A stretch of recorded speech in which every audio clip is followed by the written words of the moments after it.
Live from downtown Detroit, home of WDIV and Click on Detroit, Local 4 News at noon starts now.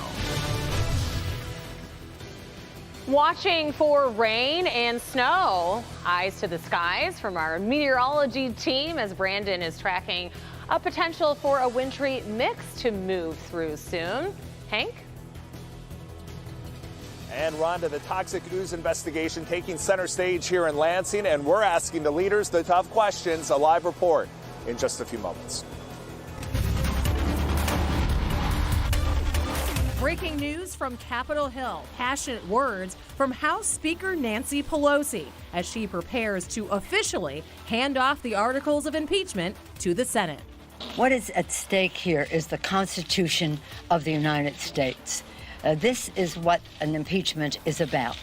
The president violated his oath of office, undermined our national security, jeopardized the integrity of our elections, tried to use the appropriations process as his private ATM machine to grant or withhold funds granted by Congress in order to advance his personal and political advantage.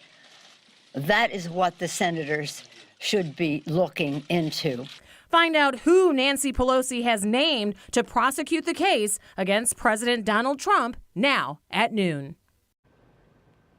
And thank you so much for joining us. Let's take a live look right now at the Senate floor, where members are expected to receive the articles of impeachment later in the day. Before that, the House will vote on the prosecutors for the impeachment trial that Speaker Nancy Pelosi just named. That vote expected in the next half hour after a 10-minute debate. And we'll give you those names in just a moment. But first, these breaking developments do top our news at noon. It all goes as planned with that House vote. It will trigger the transmission of the articles of impeachment to the Senate. The House managers then will walk the articles across the Capitol and present them to the chamber.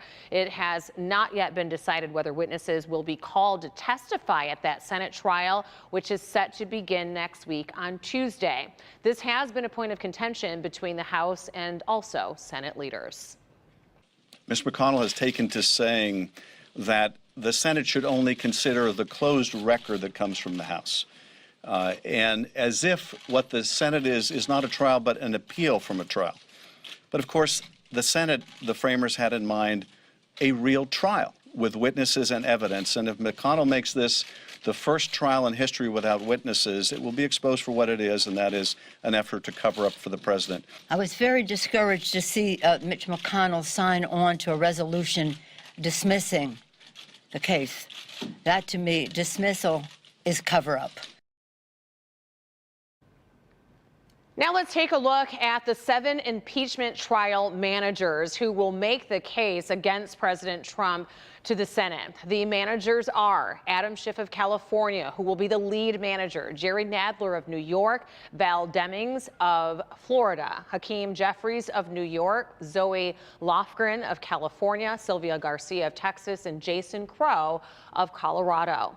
Meantime, President Trump is reacting on Twitter, saying, quote, "Here we go again. Another con job by the do-nothing Democrats. All of this work was supposed to be done by the House, not the Senate," end quote. And we will, of course, monitor all of the updates for you throughout the day, both here on the air, and we'll keep you updated on clickondetroit.com. Also breaking on Capitol Hill right now, President Trump signs an initial trade deal with China, bringing the first chapter of an economically damaging fight with the world's second largest economy to a close. The trade pact is expected to open Chinese markets to more American companies, increase farm and energy exports, and provide greater protection for American technology and trade secrets. But it preserves the bulk of tariffs that the president has placed on $360 billion worth of Chinese goods. It also maintains the threat of additional punishment if Beijing does not live up to the terms of the deal. Turning our attention here at home to lawmakers that are in Lansing today, asking questions to Eagle, all revolving around the toxic green chemicals leaking through the soil under electroplating services and onto I-696 in Madison Heights. They're addressing the timeline of the business owner Gary Sayers and other properties that he dumped hazardous waste. And our consumer investigator, Hank Winchester, is there in Lansing. You've been in the courtroom all morning long. Hank, talk us through what you heard today. And Rhonda, this all unfolded here behind me, third floor of the Capitol. Take a look at some video of this hearing. Contentious at times. We had local leaders from Madison Heights, people on the state level, answering questions from lawmakers who essentially wanted to know two things. Why was this problem able to drag on for so long? And why didn't anybody move sooner to stop Gary Sayers, especially when he was found to be transporting hazardous chemicals from one location in Metro Detroit to another? We had an opportunity to ask some tough questions of the director of Eagle. Take a listen. And I cannot promise you that bad things are not going to happen to good people. I can't. But can you make the promise that if people are raising these issues in the future that there's going to be a quick response? Because it seems like the concern was that this guy was on the radar since the mid-90s, violation after violation, yet nothing is done until ooze is coming out of the building in 2019. Yep, completely agree. We have a huge effort around processes to understand how do we move more quickly, how do we do a better job. Again, as I said earlier, I think there are examples of where we've done a much better job communicating, and I think there's always an ability to get even better at communication. Back out here live, a lot of frustration with the local leaders from Madison Heights and also those here from Sanilac County because they say that they really had hoped that the state would have reached out much earlier, making them aware of all of the violations that Sayers had been racking up and working to shut down his business years ago, rather than letting this drag on essentially to when we have a problem, when we've got a toxic substance leaking on to a local roadway. We're live here in Lansing. Hank Winchester, help me, Hank. And you have to wonder how much longer it would have drawn on if that toxic substance wasn't visible coming out on the freeway, Hank. I do have a question for you as it relates to that. It is day 3 of court there in Madison Heights. Any talk of the demolition, that the old electric plating building, that will be demolished, if Gary Sayers will pay for it? Any updates there? Yeah, and actually, Rhonda, that was a hot topic here in Lansing also. Lawmakers asking local leaders, when can we bring this building down? The real issue, beyond the legality of ownership, is the fact that the building is essentially filled with a lot of these toxic dangers right now. So once all of that is cleared out and the building is safe and secure, then they'll look at the possibility of demolition. Back to you. All right. Well, Hank, thanks for the update. I know that you'll continue to keep us updated throughout the day on Local 4 News at 4, 5, and 6. So we'll see you then. And always on clickondetroit.com, we keep you updated minute by minute. But we do want to take a look outside right now where it's quiet, the sun is shining, and Brandon, we would just like to savor this for a while. And it depends on where you are. The clouds have filled in some spots. We're looking here in Ann Arbor versus our Mount Clemens camera, and there's a little bit more cloudiness out in Washtenaw County.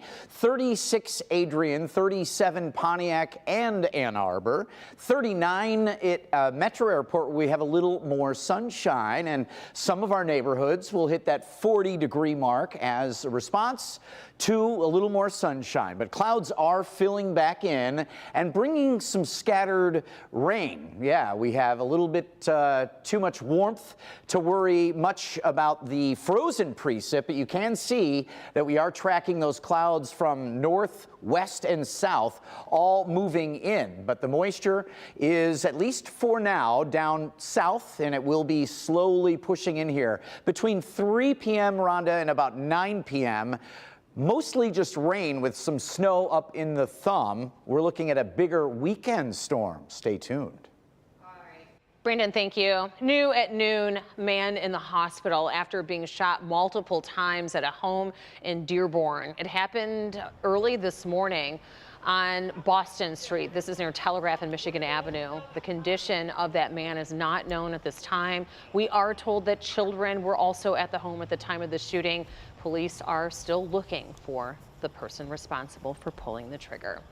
And new at noon, a Michigan lawmaker is under fire for comments that he allegedly made to a female reporter this week. Her name is Allison Donahue, and she is of the Michigan Advance. And she says that the Republican Senator Peter Lucido made the comments to her while with a group of teenagers from the Warren De La Salle High School. Donahue says that Lucido told her, quote, "You should hang around. You could have a lot of fun with these boys, or they could have a lot of fun with you."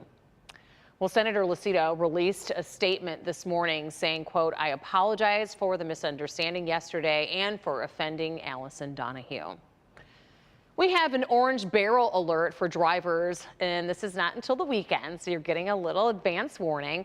Both directions of I-75 between, or I should say of I-94 between I-75 and the Lodge are going to be closing for the entire weekend. So this impacts a lot of people. Crews are going to begin work to demolish the 2nd Avenue overpass above the freeway. MDOT says that the closure will depend on this weekend's weather and will begin on Friday night. So I-94 between I-75 and the Lodge. Still to come, this year's Rock and Roll Hall of Fame inductees have been announced, and they span a very wide variety of musical genres. Find out which 6 acts are getting in. But first, Putin's power grab, how the Russian president is working to stay in office for longer than the country's constitution allows.